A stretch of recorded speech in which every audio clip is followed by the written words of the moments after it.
Bonjour. Aujourd'hui, nous allons vous présenter Enquête et l'étude statistique. Pour mon rôle, je m'appelle Catherine et je vais être l'enseignante. Moi, je m'appelle Mathieu et mon rôle sera l'élève.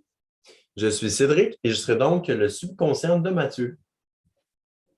La mise en situation comporte une classe de 24 élèves de quatrième année. Lundi, le 18 octobre 2021, Madame Catherine entre dans l'école pour préparer sa journée. Soudainement, lorsqu'elle entre dans sa classe, elle s'aperçoit qu'elle n'a plus la copie du corrigé de l'examen prévu pour demain. Toutefois, l'enseignante est très observatrice. Elle voit un long cheveu brun sur son bureau. Elle décide de retourner voir à l'entrée de sa classe. Elle constate donc qu'il y a des traces de pas. De plus, de toutes petites traces animales suivent les pas de la personne. Qui a bien pu faire cela? À vous de le découvrir. Maintenant, pour pouvoir faire l'enquête, vous allez devoir passer par 8 étapes. La première étape est de trouver la population, ensuite l'échantillon. L'étape 3 est de faire la collecte de vos données, puis grâce à cette collecte-là, vous allez pouvoir les compiler dans un tableau. Lorsque l'étape 4 va être faite, vous allez pouvoir faire l'étape 5 qui est de choisir les différents diagrammes ou tableaux pour mettre vos données à l'intérieur. Lorsque cette étape va être terminée, vous allez pouvoir analyser cette distribution-là que vous allez avoir fait. Puis, lorsque votre distribution va être terminée, vous allez pouvoir analyser votre distribution pour ensuite faire l'interprétation de chacune de vos données. Puis, à la fin, vous allez pouvoir diffuser chacun de vos résultats à la classe. Maintenant, Mathieu, j'aimerais que tu me dises, selon notre enquête, quelle est la population choisie? Pour la population, je crois que c'est les élèves de la classe. Mathieu, je crois que tu te trompes avec l'échantillon. Ah oui, c'est vrai. La population, c'est tous les élèves de l'école parce que de façon générale, tous les élèves de l'école répondent aux caractéristiques qu'on recherche. Effectivement, tu t'es bien repris. Puis maintenant, est-ce que tu es en mesure de me dire c'est quoi l'échantillon? Là, l'échantillon, ça va être les élèves de la classe.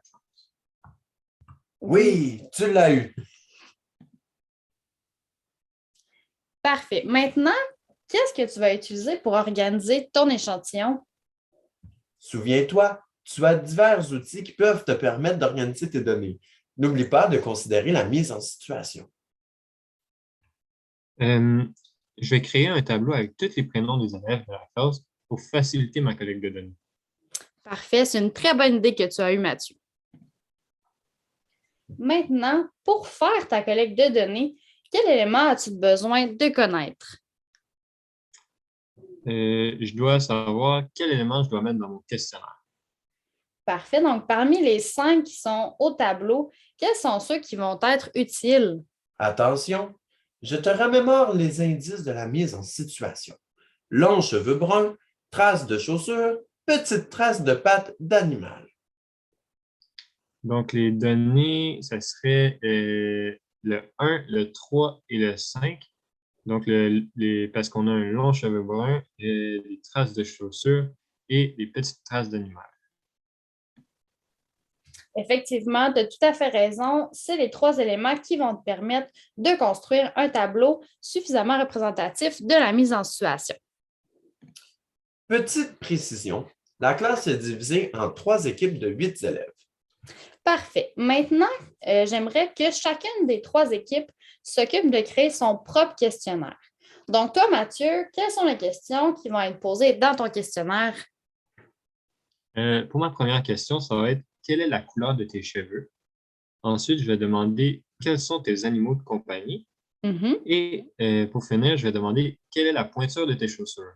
Oui, effectivement, c'est exactement les 3 éléments que je recherchais.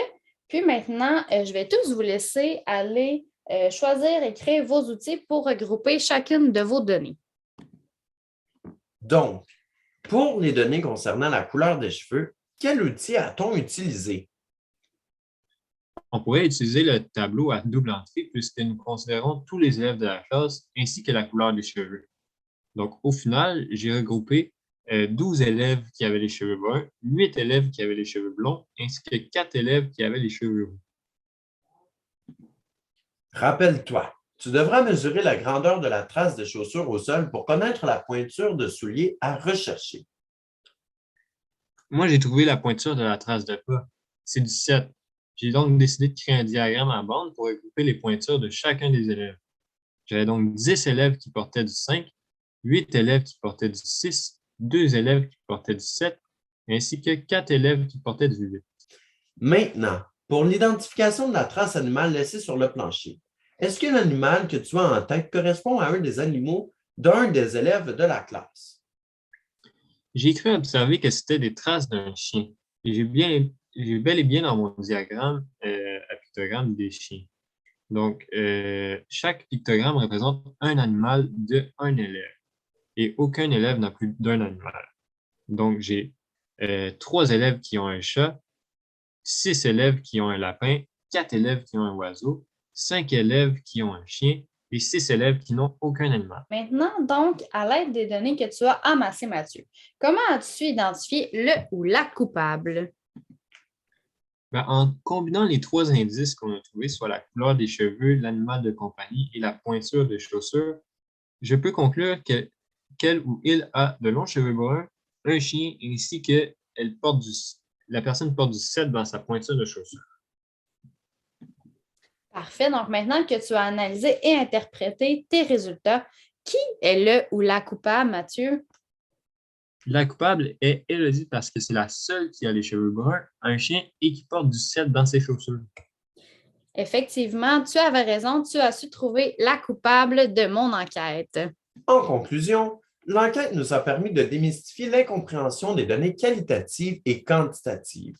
Pour faciliter la tâche, l'enseignante a proposé du matériel et des outils pédagogiques et didactiques que les élèves connaissent déjà pour les aider à interpréter et à illustrer les données qu'ils ont eux-mêmes recueillies.